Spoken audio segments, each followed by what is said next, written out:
નમસ્કાર, પ્રણામ મિત્રો, જય માતાજી, જય શ્રી કૃષ્ણ। આવી ગયા બધા મિત્રો, તો કેમ છો?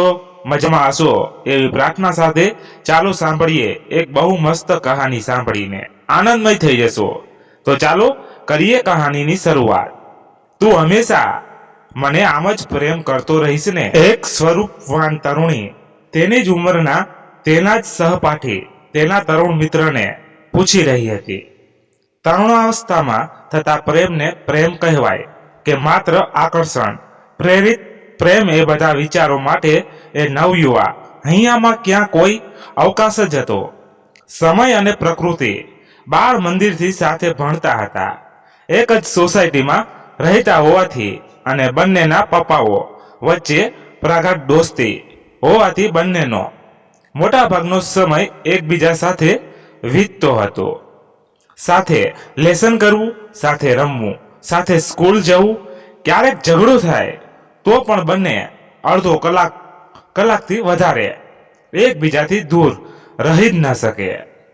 નિશાળમાં દિવાળી કે ઉનાળુ વેકેશન પડે ત્યારે પોતપોતાના વતનમાં કે મામાના ઘરે જતી વેળાએ પણ એ બંનેનું બાળકમન ઉદાસી કે અણગમો અનુભવી રહેતું। પણ કેમ એ નહોતા સમજી શકતા, છોકરાઓ કરતા છોકરીઓને સાન વહેલા આવતી હોય છે અને એટલે જ કદાચ આપણા વડવાઓએ લગ્ન માટે ઉંમરમાં છોકરાઓને છોકરીઓ કરતા મોટા જોવા જોઈએ મહોર મારી હશે। જો કે આ ડિજિટલ યુગમાં આવા કંઈ કેટલાય દસ્તાવેજો માળિયામાં ધૂળ ખાતા પડ્યા હશે।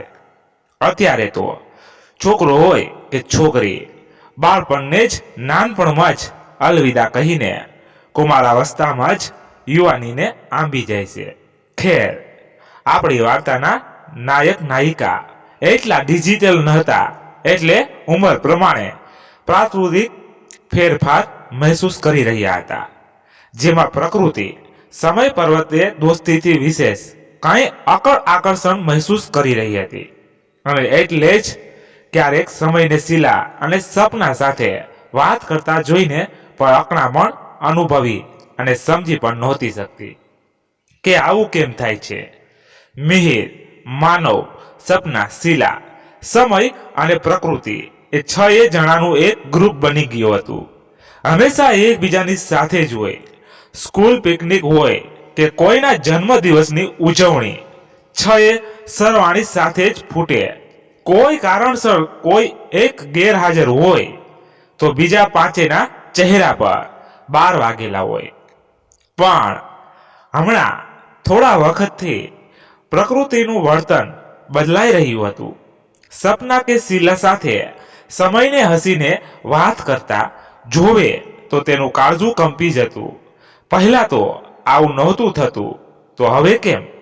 તે પોતાની જાતને પૂછી લેતી, પણ જવાબમાં શૂન્યાવકાશ વ્યાપી જતો। મેડમ, તમે કેમ હમણાં બદલાયેલા લાગો છો? કોઈ પ્રેમ બેમના કુંડાળામાં પગ નથી પડી ગયો ને?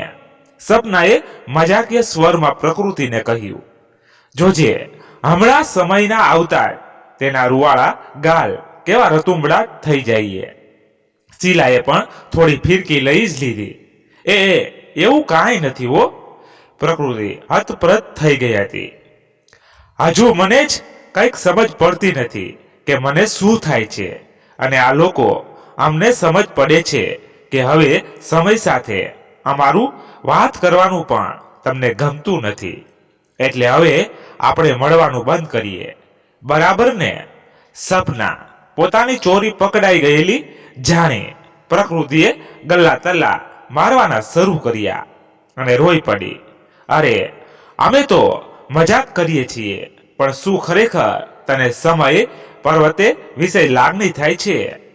અને અમારા તરફથી તો બિંદાસ રહેજે, તારો રસ્તો ખાલી જ છે। શીલાએ ફરી દોરી ખેંચી લીધી। હમણાંથી મન ખૂબ બેચેન રહે છે, શું થાય છે એ ખબર જ નથી પડતી। બસ એટલી ખબર પડે છે કે સમયનો સથવારો પહેલા કરતા વધારે ગમે છે। આને જ તો પ્રેમ કહેવાય મારી જાન। શીલા અને સપના બંને એક સાથે બોલી ઉઠ્યા। તો શું તમને બંનેને પ્રેમનો અનુભવ છે? આશ્ચર્યચકિત થતા પ્રકૃતિએ પૂછ્યું.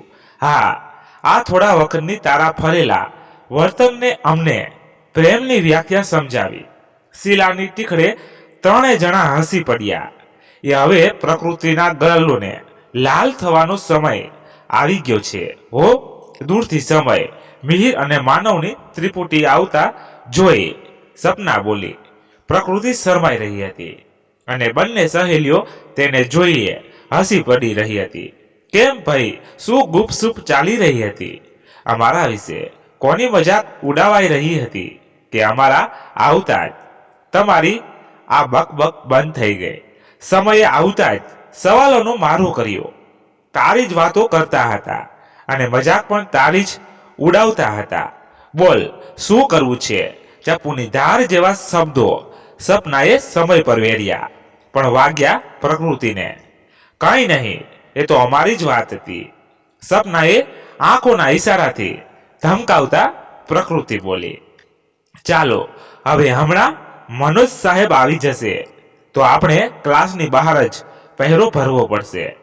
મિહિરના શબ્દોને અનુસરી બધાએ ક્લાસરૂમ તરફ પ્રયાણ કર્યું. આમ જ સાથે હસી મજાક કરતા રમતા નોટબુકની આપ-લે કરી. ભણતા ભણાવતા એસએસસી બોર્ડની પરીક્ષા પૂર્ણ કરી બધાનું છેલ્લું પેપર પણ બીજા પેપરોની જેમ સારું જ ગયું હોવાથી છએ દોસ્તો ખૂબ ખુશ હતા. વેકેશન પડ્યું ને છએ પંખીને અલગ અલગ દિશામાં ઉડાન ભરવાનો વખત પાક્યો. આ તમારે તો સારું છે, એક જ સોસાયટીમાં રહેવાનું, એટલે મન પડે ત્યારે મળી લેજો. પણ અમે હવે સ્કૂલમાં મળતા એમ રોજ થોડી મળી શકવાના. માનવે સમય અને પ્રકૃતિ તરફ નજર ફેરવતા કહ્યું. હા, આ વેકેશન દોસ્તોનું દુશ્મન છે અને એમાંય હવે તો પરિણામ આવે નહીં ત્યાં સુધી તો આગળની લાઈન પણ ક્લિયર નથી. અરે મારા માટે હો, તમે બધા તો સાયન્સ લઈને ડોક્ટર એન્જિનિયર બનવાના છો. મિહિરે ગંભીર વાતાવરણને હળવું કરવા મજાક પાથરે. પ્રકૃતિ ભણવામાં ખૂબ હોશિયાર એટલે એના ડોક્ટર બનવામાં પૂરેપૂરો ચાન્સ હતો. પણ પેલા પાંચેયનું જોડકું લક્ષ્ય વિહોણું હતું. હોશિયાર ખરા, પણ ધ્યાન કોણ આપે ભણવામાં? એવરેજ પરિણામ મળે એટલું કરીને મોજ મજાને મસ્તી, બસ વખતની હવા જે બાજુ ઉડાડી જાય તે બાજુ ઉડતા જવાનું. આપણું ભવિષ્ય જે પણ હોય, પણ આપણે ભવિષ્યમાં પણ એકબીજાનો સાથ ક્યારેય નહીં છોડીએ. પ્રોમિસ આપો બધા, કહેતા સમયે હાથ લંબાવ્યો અને છએ હાથ વચને બંધાયા. આવજો કરતા છૂટા પડ્યા. પ્રકૃતિ, સાંજે તું મારા ઘરે આવીશ ને? સમયે સોસાયટીના દરવાજે પહોંચતા પ્રકૃતિને પૂછ્યું. પ્રકૃતિએ સવાલો ભરી આંખે સમયને નિહાળ્યો. આ બબૂચકને કેમ સમજ પાડવી કે હવે હું મોટી થઈ રહી છું અને ક્યાંક પણ જતા પહેલા મારે મમ્મી પપ્પાને જવા માટેનું ચોક્કસ કારણ આપવું પડે. તમારે છોકરા જેવું થોડું કે આવું છું કહીને નીકળી પડ્યા. ઓય, ક્યાં ખોવાઈ ગઈ? હું તને પૂછી રહ્યો છું. અંગૂઠા અને આંગળીનું ઘર્ષણ કરી ચપટી વગાડતા સમયે પ્રકૃતિને પૂછ્યું. ના, આજે હું નહીં આવી શકું. હવે ક્યાં તારી સાથે ભણવાનું કારણ કહ્યું. તું જ આવજે રાજેશ અંકલ સાથે મને મળવા. જો મન થાય તો પ્રકૃતિના વિચિત્ર હાવભાવ સમય કડી ના શક્યો. એ કંઈ કહેવા જાય એ પહેલા જ આવજે કહીને પ્રકૃતિએ એના ઘર તરફ ચાલતી પકડી. મમ્મી, આ છોકરીઓ આટલી વિચિત્ર કેમ હોય છે? ઘરમાં પગ મૂકતા જ સમયે તેની મમ્મીને સુરેખાબેનને પૂછ્યું. કેમ, શું થયું? હવે તો તમારા આઝાદીના દિવસો શરૂ થયા, જલસા કરો. પણ પહેલા એ તો કહે કે પેપર કેવું ગયું? મસ્ત. આપણું પેપર કોઈ દિવસ ખરાબ જાય? અને હા, આજે તો હું ભરપેટ ઊંઘ ખેંચીને મૂવી જોઈશ અને આવતીકાલથી ક્રિકેટ ને ક્રિકેટ. હાથમાં રહેલા પેટથી બેટિંગ કરતા સમયે કહ્યું. પ્રકૃતિ પણ ઘરે પહોંચતા જ તેની મમ્મી મનીષાબહેનને વળગી પડી. આજનું પેપર પણ ખૂબ સરસ ગયું મમ્મી. હાસ, હવે હું નિરાંતનો શ્વાસ લઈશ. હા, અને મને ઘરમાં કામમાં મદદ કરી થોડી નિરાંત આપજે, મનીષાબહેને પ્રકૃતિને દોસ્તાના અંદાજમાં કહ્યું. હા મારી માં, તું મને બધું કામ શીખવાડવા માંગે છે. શીખી જઈશ, બસ પણ થોડા દિવસ પછી હો, પ્રકૃતિએ પણ દોસ્તાના અવાજમાં તેની મમ્મીને કહ્યું. પ્રકૃતિ, દરવાજો ખોલજે બેટા, તારા પપ્પા આવ્યા હશે. ડોરબેલ વાગતા મનીષાબહેને પ્રકૃતિને કહ્યું. આ મહેશભાઈનું ઘર કે દરવાજો ખુલતા જ પ્રકૃતિના પપ્પાએ મજાકિયા મૂડમાં કહ્યું. ના, બિલકુલ નહીં, આ પ્રકૃતિનું ઘર છે. હાથમાંથી લેપટોપની બેગ ઉઠાવતા પ્રકૃતિએ પણ મજાકમાં પીરસી. આજનું પેપર કેવું ગયું પ્રકૃતિ? પાણીનો ગ્લાસ લઈને આવેલી પ્રકૃતિને મહેશભાઈએ પૂછ્યું. અફલાતુન અને હવે લાંબુ વેકેશન. મનમાં તે સમયને યાદ કરી રહી હતી. અને તો હવે સોસાયટીના ક્રિકેટના દોસ્તો મળી રહેશે. મારે જ એને મળવા કંઈક પ્લાન કરવો પડશે. જમવાનું તૈયાર છે, ચલો હાથ પગ ધોઈને આવી જાઓ બંને. આવી મમ્મી વિચાર વમણમાંથી બહાર આવી. પ્રકૃતિએ જવાબ આપ્યો. ત્યાં જ ડોરબેલ વાગી. દરવાજો ખોલતા જ સામે સમયને જોઈ પ્રકૃતિ સોળે કળાએ ખીલી ઉઠી. પરીક્ષા પૂરી થયાને ખુશીમાં. મમ્મીએ પીઝા બનાવ્યા છે તારા માટે, પણ એટલે આપવા આવ્યો છું. મને એમ કે તું મને મળવા આવ્યો હોઈશ. પીઝાનો ડબ્બો હાથમાં પકડતા પ્રકૃતિ બોલી. હા, તને મળવા એ ખરો ખબર નહીં કેમ, પણ દોસ્તો વગરની દુનિયા અધૂરી લાગે છે.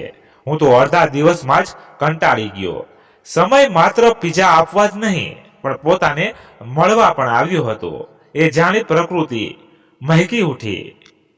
અંદર તો આવ કે દરવાજે જ વાતો કરશું. સમયને ઘરમાં આવવાનું આમંત્રણ આપતા પ્રકૃતિ બોલી.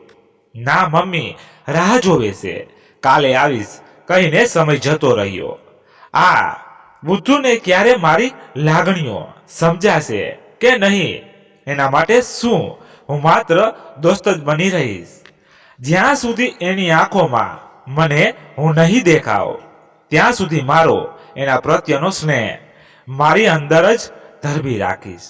એને સામેથી તો હું નહીં જ કહું કે હું તારા પ્રેમમાં પાગલ છું.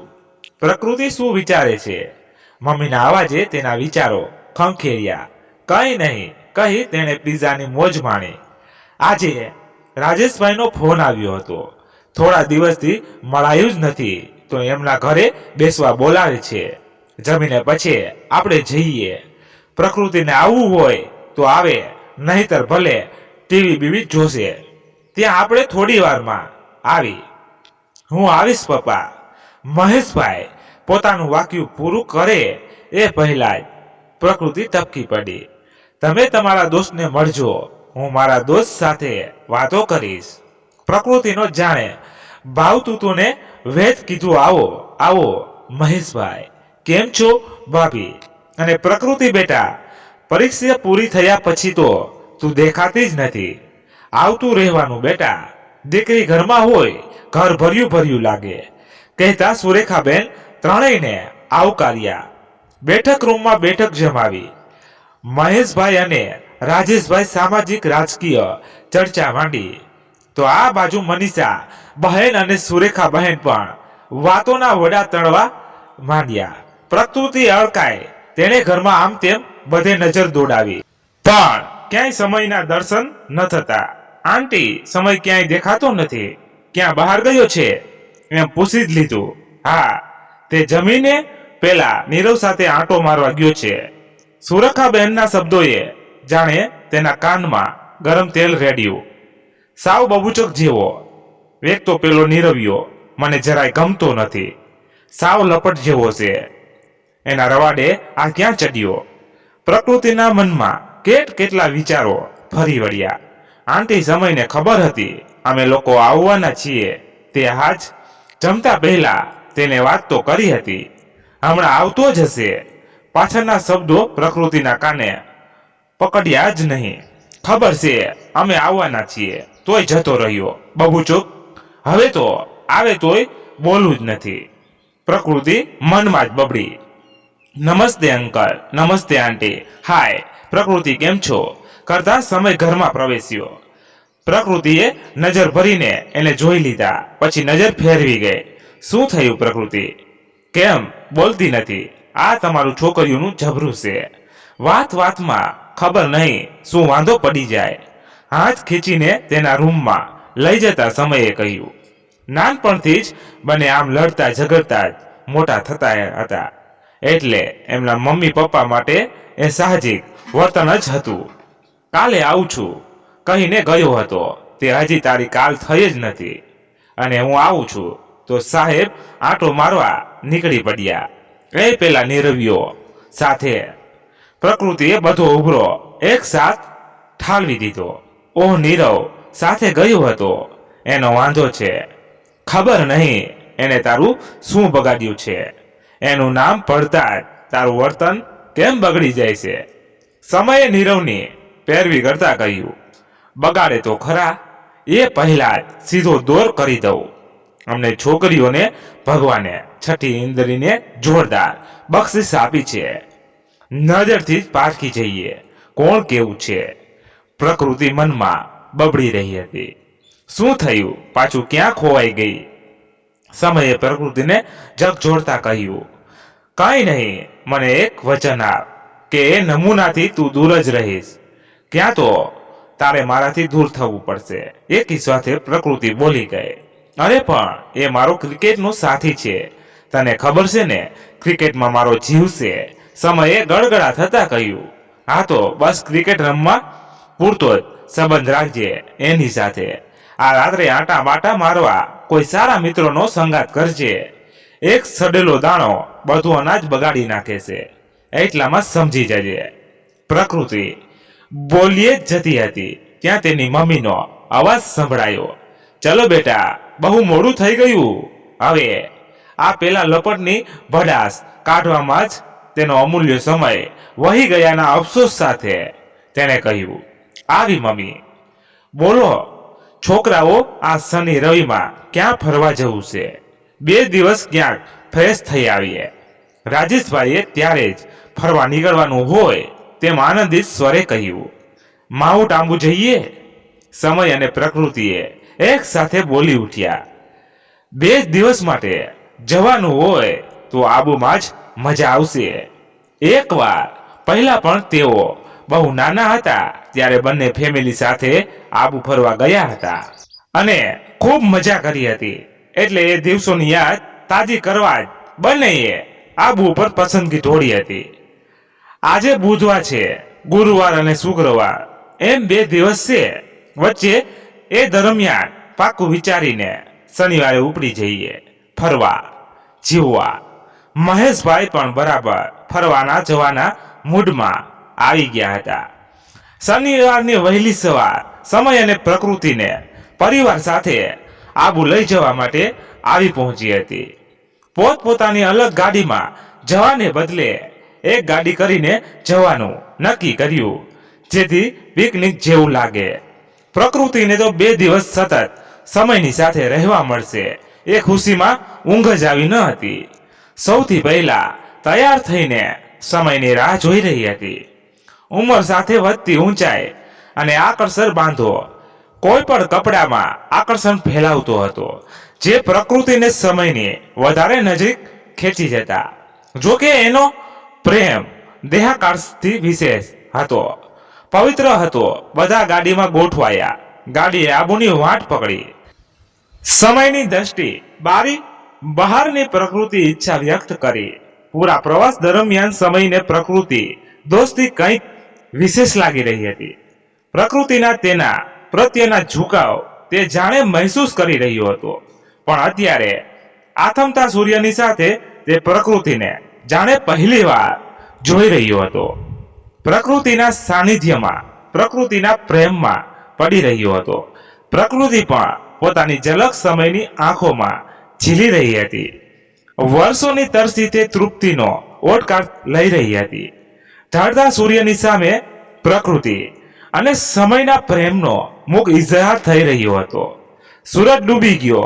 ચલો હવે બંનેને તેમના મમ્મી પપ્પા બોલાવી રહ્યા હતા. સૂરજ ડૂબી ગયો છે, ચાલો હવે આપણે નીકળવાનું છે. પ્રકૃતિના મમ્મી દ્વારા બોલાયેલા શબ્દોએ બંનેને પ્રેમની દુનિયામાંથી સીધા હકીકતની દુનિયામાં પટકી દીધા, જ્યાં માત્ર તે બંને હતા અને સાથે તેમના અપ્રગટ પ્રેમનો મુખ સાક્ષી આથમતો સૂર્ય. પ્રવાસની પૂર્ણાહુતિ કરવા બધા ગાડીમાં ગોઠવાયા. ગાડીએ ઘર તરફ લઈ જતા રસ્તે ઝડપ પકડી. સમયની દસ્તી ઘડી ઘડી બહારની બદલે ગાડીમાં રહેલી પ્રકૃતિ તરફ સ્થિર થઈ રહી હતી અને પ્રકૃતિના ગાલ રતુમડા. પ્રિય પ્રકૃતિ, નાનપણથી તને જોતા આવ્યો છું, પણ આબુ મેં તને કોઈ જુદા જ સ્વરૂપે જોયે. સનસેટ પોઈન્ટ પર આથમતા સૂર્યની છાયામાં જાણે મેં તને પહેલી જ વાર જોઈ હોય એવું લાગ્યું. બ્લુ જીન્સ અને વ્હાઇટ ટોપમાં નિખરતા તારા રૂપને મારી આંખો હજુએ નિહાળી રહી છે. શી ખબર તને મારી આ લાગણી ગમે કે ના ગમે. તારી આંખોના કેટલાય ભાવો હું કદી કરી શક્યો નહીં, પણ હવે સમજાય છે કે કદાચ તું પણ મને પ્રેમ કરે છે. જો મારી ભૂલ થઈ હોય, માફી. હું તને એક તરફી પ્રેમ કરતો રહીશ, પણ આપણી દોસ્તી પર અસર ન થવા દઈશ. પ્લીઝ. ખબર નહીં કેમ આ બધું રૂબરૂ કહેવાની હિંમત નહોતી થતી, એટલે પત્રના સહારે મારો પ્રેમ પ્રગટ કરું છું. જો મારા પ્રેમનો સ્વીકાર હોય તો પહેલા પ્રેમ પત્રની યાદગીરી રૂપે સાચવજે અને વળતો જવાબ પત્ર રૂપે જ પાઠવજે. નહીં તો ફાડીને ફેંકી દેજે. બસ એના ટુકડા મને પાછા આપી દેજે. હું સમજી જઈશ. પ્રકૃતિના પ્રેમની સ્વીકૃતિ ઈચ્છતો સમય.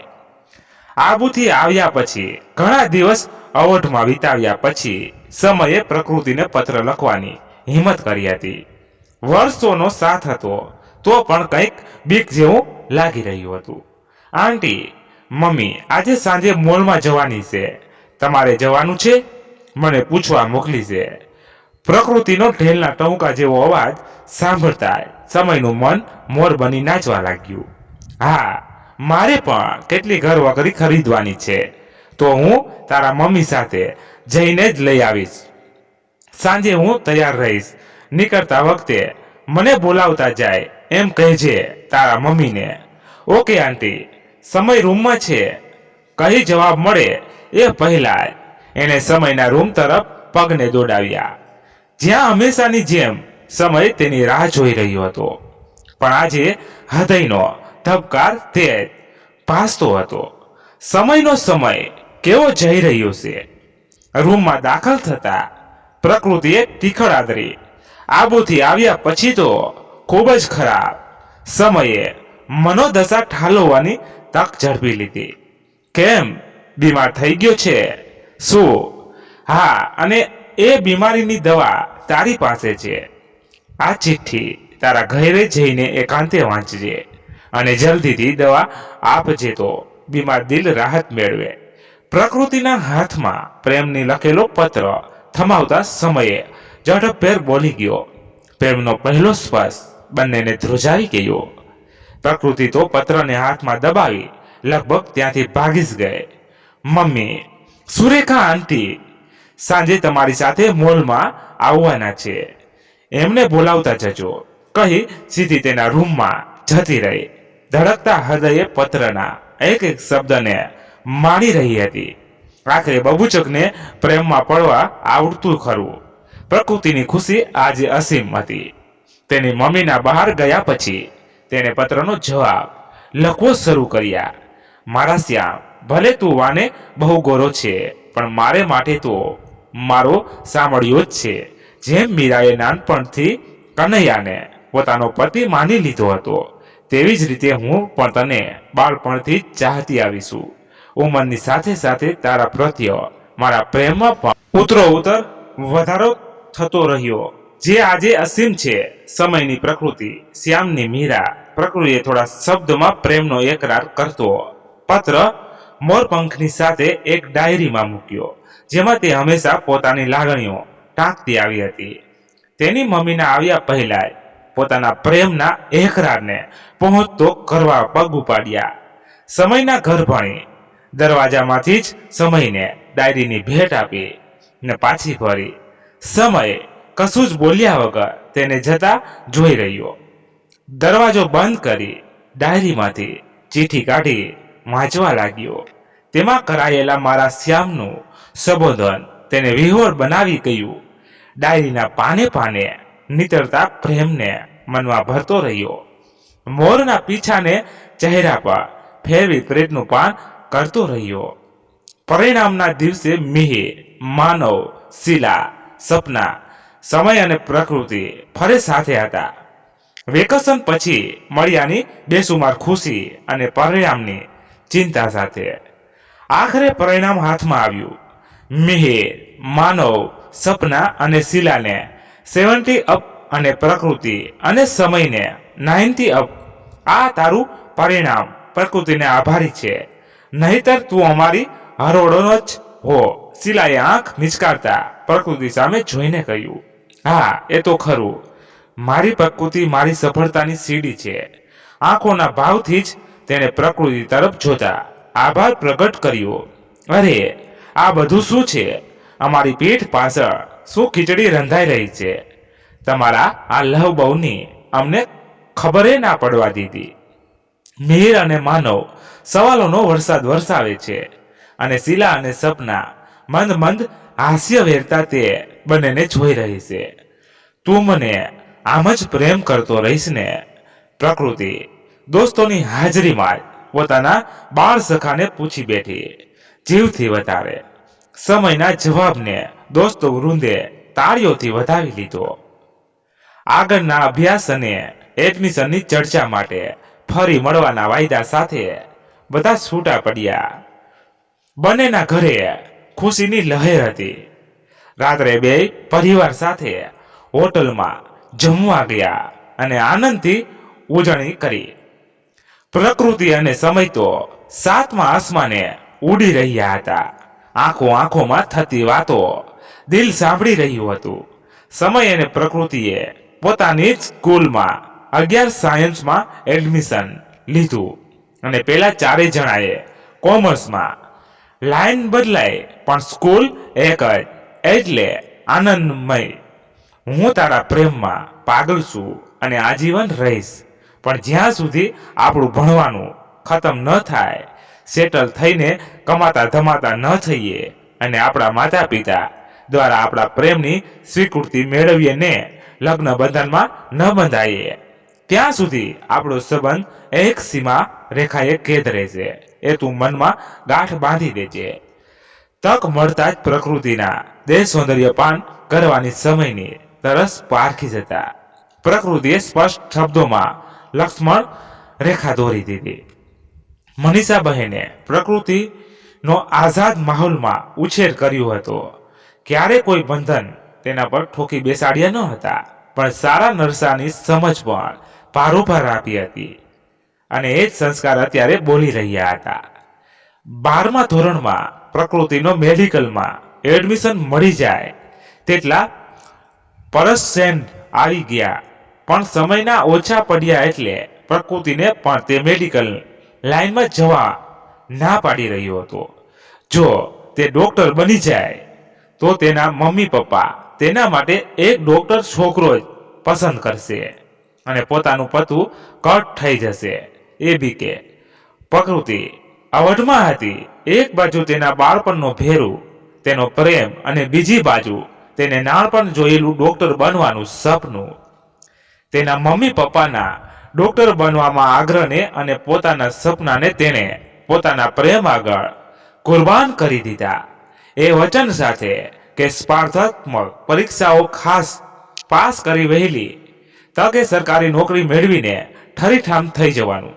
આર્ટ્સ કોલેજમાં પ્રવેશ મેળવીને બંને ક્લાસ 1ની તૈયારીમાં લાગી ગયા. પેલા 4 પણ કોમર્સ કોલેજમાં એડમિશન લઈને એ બંને સાથે સરકારી નોકરી મેળવવાની હોડમાં જોડાઈ ગયા. 6 સરવાણી પાછી ભેગીને ભેગી આમ જ કોલેજના 3 વર્ષ પૂરા થઈ ગયા. મહેશભાઈ અને મનીષા બહેનની નજર હવે પ્રકૃતિ માટે છોકરો શોધવા ચકોર બની. આખરે છોકરીના મા બાપ ખરા ને સગા વહાલાને સારી વાત હોય તો બતાવવા કહી રાખ્યું હતું. પ્રકૃતિને આ વાતની ખબર પડતા તેણે તેના મમ્મીને સમય વિશે જણાવવાનું મન બનાવી લીધું. પ્રકૃતિના મમ્મી પપ્પા પ્રકૃતિ માટે યોગ્ય છોકરાની શોધમાં હતા. મમ્મીને હવે હું તને ભારે પડતી હોઉં એવું લાગે છે હે ને? પ્રકૃતિ થોડા રીસામણા અવાજમાં એની મમ્મીને પૂછે છે. કેમ એવું બોલે છે? તું મને કેમ ભારે પડે? વળી તેના મમ્મીએ તેને આમ વિચારવા પાછળનું કારણ પૂછ્યું. મને દૂર મોકલવાનો જ મારા માટે છોકરાઓ જોવાનું ચાલુ કર્યું છે ને? પ્રકૃતિએ રીસાવાનો ટોન પકડી રાખ્યો. આ તો હવે તું કઈ નાની થોડી છે, આમ જોવા કરવામાં જ વર્ષો તો નીકળી જશે. પ્રકૃતિના મમ્મીએ પ્રકૃતિને સમજાવતા કહ્યું, આ તો દૂર દૂર ફાફા મારવાની શી જરૂર છે? ક્યાંક નજીકમાં તમારી નજર નથી ઠરતી? પ્રકૃતિ સવાલ કરી તેની મમ્મીના હાવભાવનો તાગ મેળવવા પ્રયત્ન કરી રહી. એટલે તું કહેવા શું માંગે છે? મનીષા બહેન આશ્ચર્યચકિત નજરે પ્રકૃતિને પૂછે છે. સમય તને જમાઈના રૂપમાં કેવો લાગે છે? હું અને સમય એકબીજાને પસંદ કરીએ છીએ. જો તમે લોકો મંજૂરી આપો તો લગ્ન કરવા માંગીએ છીએ. પ્રકૃતિ એક સામટું બોલી જમીન ખોતરવા લાગી. ઘડીક ભરતો મનીષાબેનને કાપો તો લોહી ન નીકળે તેવી થઈ ગઈ. પણ પછી સ્વસ્થ થતા બોલ્યા કે આજે હું તારા પપ્પા સાથે વાત કરું, પછી કંઈક નિર્ણય લઈએ. સમય દોસ્ત તરીકે ખૂબ સારો છે, પણ આ દસ્તીએ ક્યારેય વિચાર્યું નથી અને તારી આખી જિંદગીનો સવાલ છે, એટલે વિચારીને નિર્ણય લેવો પડે. એ છે તો જ જિંદગી છે, એ પણ સાથે સાથે વિચારી લેજો. પ્રકૃતિનો અવાજ દ્રઢતાથી ભરેલો હતો. મનીષા બહેન થોડા ડર સાથે પ્રકૃતિની સમય પ્રત્યેની કૂણી લાગણી અને લગ્ન કરવાની ઈચ્છાની વાત મહેશભાઈને કરી. પહેલા તો તેમને થોડો ઝટકો લાગ્યો, પણ પછી લાંબુ વિચારતા સાવ અજાણ્યા હાથમાં દીકરી આપવા કરતા છોકરો અને ઘર પરિવાર જાણીતા તો ખરા, અને બીજું ખાસ એ કે પ્રકૃતિ એમની નજીક જ રહેશે, એનાથી વળી રૂડું છું એમ વિચારીને મહેશભાઈ પણ હામી ભરી દે છે. આ બાજુ સમય પણ તેના મમ્મી પપ્પાને પ્રકૃતિ પ્રત્યેના પોતાના પ્રેમનો ખુલાસો કરે છે. સુરેખાબહેનને પ્રકૃતિ આમે બહુ ગમતી હતી.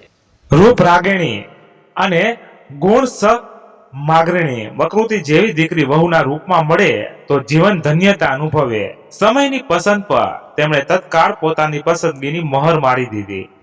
પછી તો રાજેશભાઈને કંઈ બોલવા જેવું જ હતું નહીં. પ્રકૃતિના ઘરે મીટિંગ ગોઠવાય.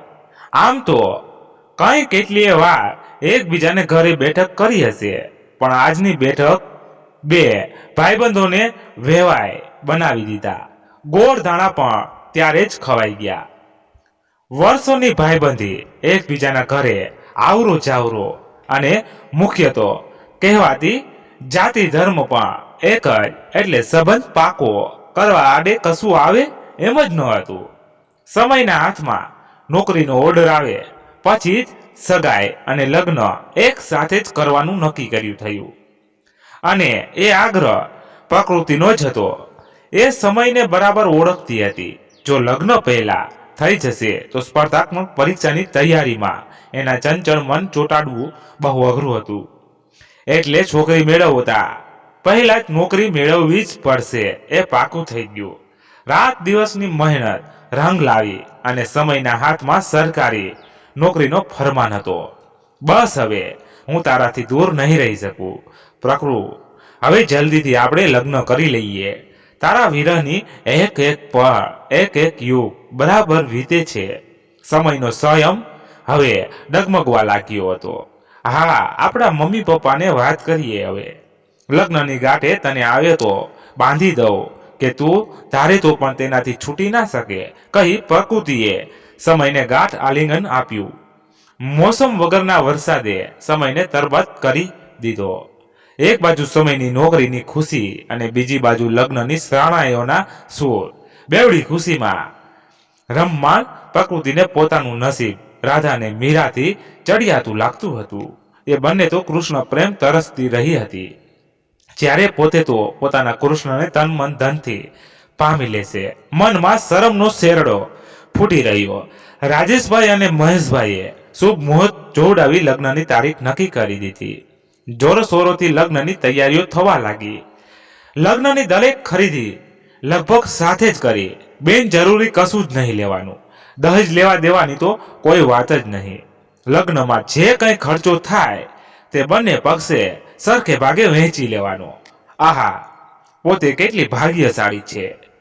દુનિયાના સૌથી સરસ માતા પિતા મળ્યા અને એવા જ સાસુ સસરાને પામવા જઈ રહી હતી અને પતિના રૂપમાં પોતાના 12 સખા સમય સાંભળ્યાને ઓહ, મને મારી જ નજર ના લાગે વિચારતી તે અંધશ્રદ્ધાથી પર હોવા છતાં ખુરશીના લાકડાને અડી પડી. માનવ મિહિર શિલા અને સપના પ્રકૃતિ અને સમયના લગ્નને યાદગાર બનાવવા આવી પહોંચ્યા. હવેની રોનક તો કંઈક ઓર જ હતી.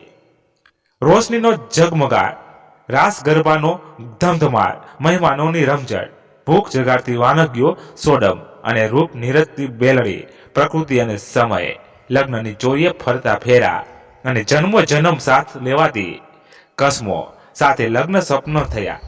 વિદાયનો પ્રસંગ સાચવવા પ્રકૃતિએ 2 આંસુ પાડી લીધા. બાકી તો સોસાયટીમાં જ સાસરિયું અને સોસાયટીમાં જ પિયર્યું. તો પણ મહેશભાઈ અને મનીષા બહેનની હાલત ખરાબ હતી. ભલે નજીકમાં જ છે, પણ કાળજાનો કટકો ગાંઠથી છૂટો થઈ ગયો હતો. 2 યુવાન હૈયા જ જે પળની ચાતકથી જેમ રાહ જોઈ રહ્યા હતા, એ પળ વહેલા વરસાદનું ટીપું બની તરસ छिपाવી ગઈ. પ્રકૃતિએ ફરી રાધા અને મીરાના નસીબને વખોડતા પોતાના નસીબની નજર ઉતારી. સુખનો સૂરજ ઉગતો રહ્યો, સોનેરી રાતો ઢળતી રહી. પ્રકૃતિ સમયના પ્રેમે આસમાને ઉડતી રહી. પ્રકૃતિ અને સમયના પ્રેમના બીજે ખીલેલું બાળ પુષ્પ એટલે પ્રેય.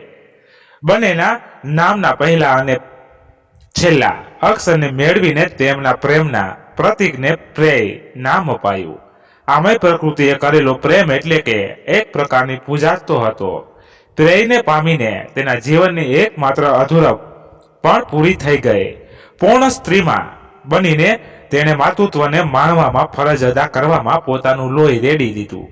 સાસુ સસરા મમ્મી પપ્પાનો પૂરેપૂરો સધિયારો એટલે પ્રેયનો ઉછેર કરવામાં કોઈ તકલીફ ન હતી. સમયનો તેના જીવનમાં ખૂટતો સમય હવે તેને ખટકતો હતો. સમયનો આખો દિવસ નોકરીમાં જતો રહે. જમવા પૂરતો થોડી વારનો સાથ, પછી દોસ્તો સાથે લટાર મારવા નીકળી પડે ને આવે બધાના સૂઈ ગયા પછી. શરૂમાં તો પ્રકૃતિ એની વાટ જોતી બેઠી રહેતી, પણ પછી રોજનું થતા કંટાળી સૂઈ જતી. સમય પ્રેય પ્રત્યે પણ બાપની જવાબદારી નિભાવવામાં ઊણો ઉતરતો ગયો.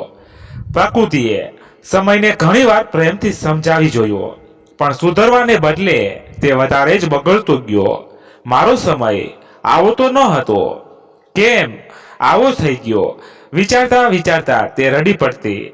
તેની મમ્મી અને મા સમાન સાસુ પ્રકૃતિને મુરઝાતી જોઈ શકતા ન હતા, પણ કશું કરી શકે પણ તેમ ન હતા. ચારેય જણા સમજાવીને થાકી ગયા હતા. 1-2 વાર પ્રકૃતિએ પેલા નિરવિયા સાથે સમીરને જોયો હતો. તે એ સમજી ગઈ હતી કે આ સડો ક્યાંથી બેઠો છે. તેણે પ્રેમથી લડી ઝઘડીને બધી રીતે સમયને સમજાવવા, નીરવથી દુઃખ રાખવા ખૂબ પ્રયત્ન કર્યો, પણ પરિણામ શૂન્યમાં જ મળતું. નીરવે તેની દુનિયામાં ઘોંઘાટ પ્રસરાવી દીધો હતો, જે કદાચ હવે ક્યારેય શાંત થાય તેમ ન હતો.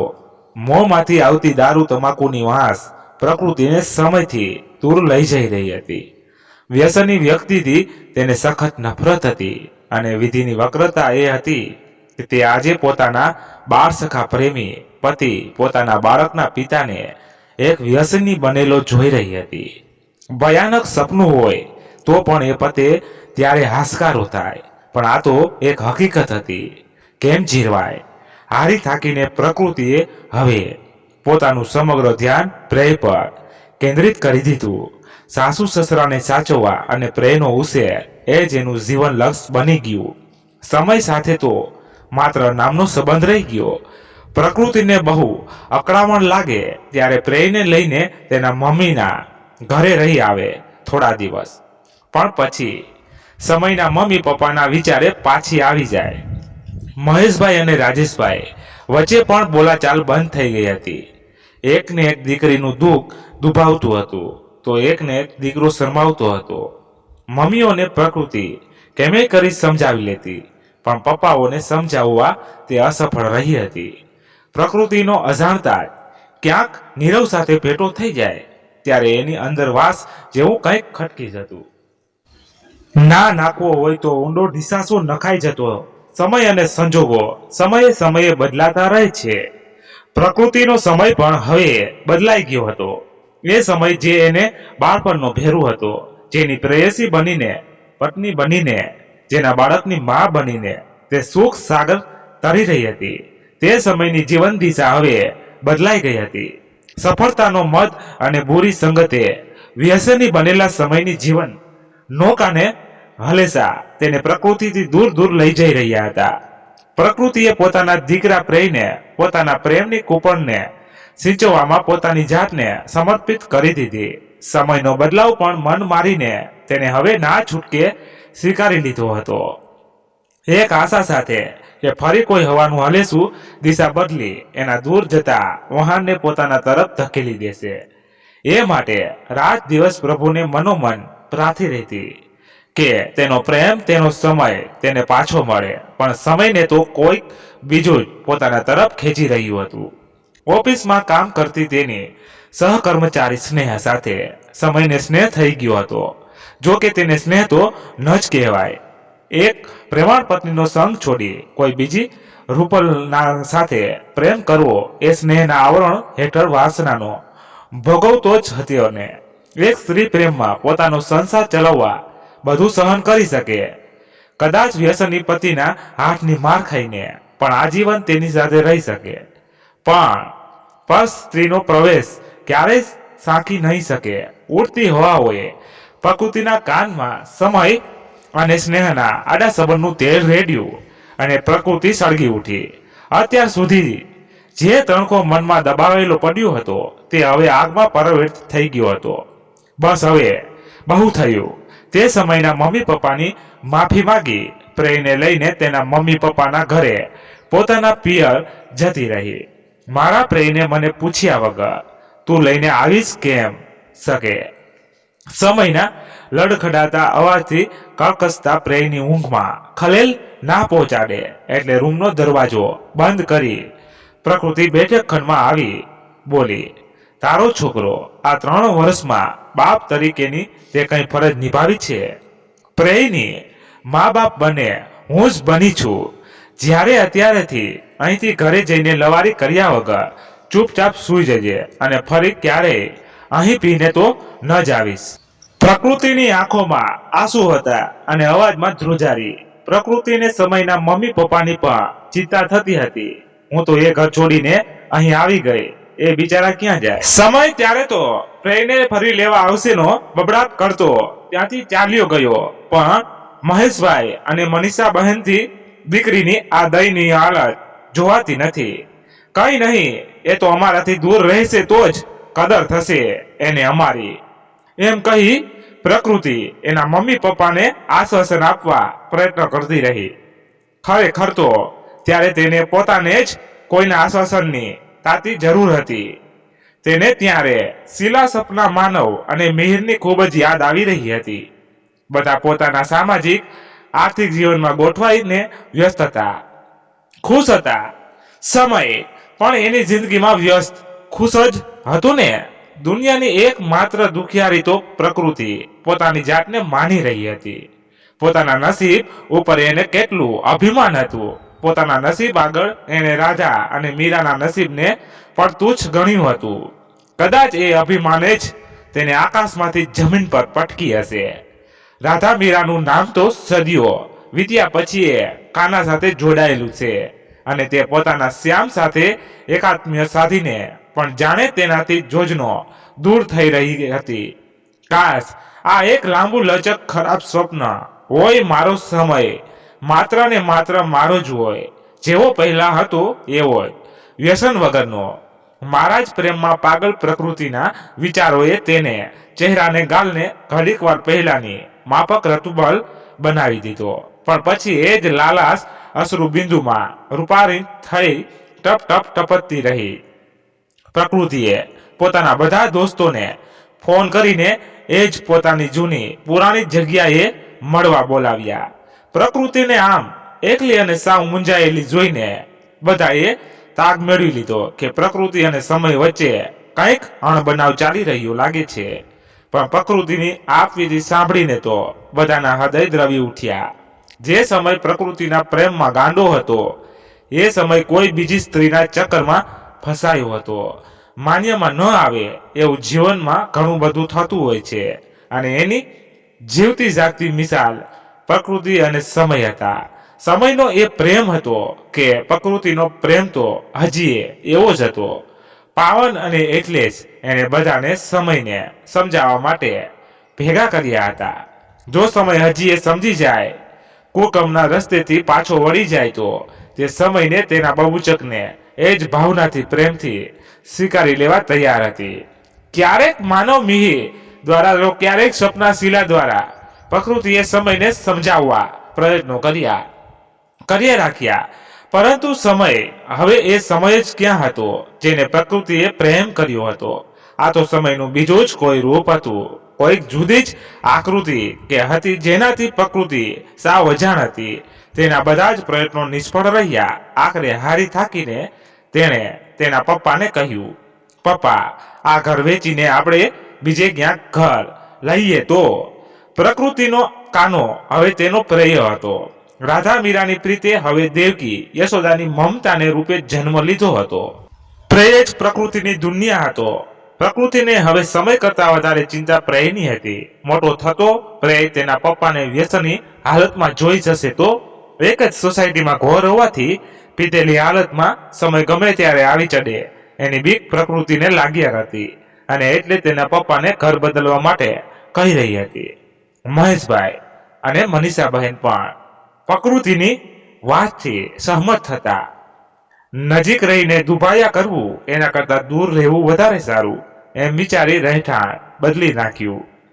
પ્રકૃતિ પોતાના બાળકને પિતાના પ્રેમથી વંચિત રાખવા નહોતી માંગતી, એટલે સમય જ્યારે સ્વસ્થ હાલતમાં હોય ત્યારે અઠવાડિયામાં એકવાર ત્યાં નવા ઘરે પ્રેયને મળવા આવી શકે તેની મંજૂરી સમયને આપી હતી. પ્રેય જેમ જેમ મોટો થયો ગયો તેમ તેમ માના દૂધ કરતા પિતાનું લોહી તેને ખેંચતું રહ્યું.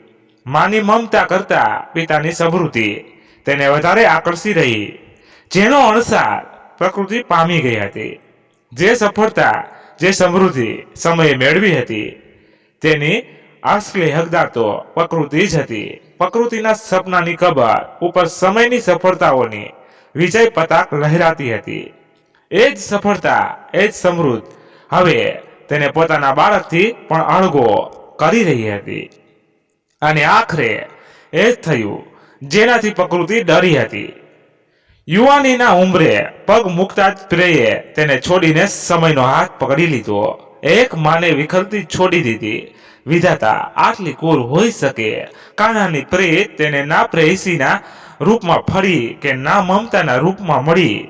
હવે પ્રકૃતિના વયોવૃદ્ધ માતા પિતાને તેમના મર્યા પછી પ્રકૃતિ કોના સહારે જીવશે એ ચિંતા કોરી ખાતી હતી.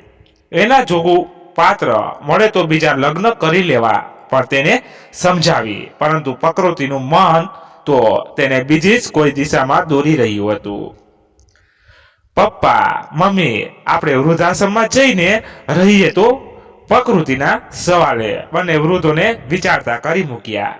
આખી જિંદગી જે સંબંધો પાછળ આપણે નીચોવી નાખી, એ સંબંધોએ દગા સિવાય આપણને શું આપ્યું? હવે એમના માટે જીવીએ જેમને ખરેખર કોઈના સાથની જરૂર છે, સ્વાર્થની નહીં. પ્રકૃતિના શબ્દોમાં સેવા ભાવનાનો વરસાદ હતો.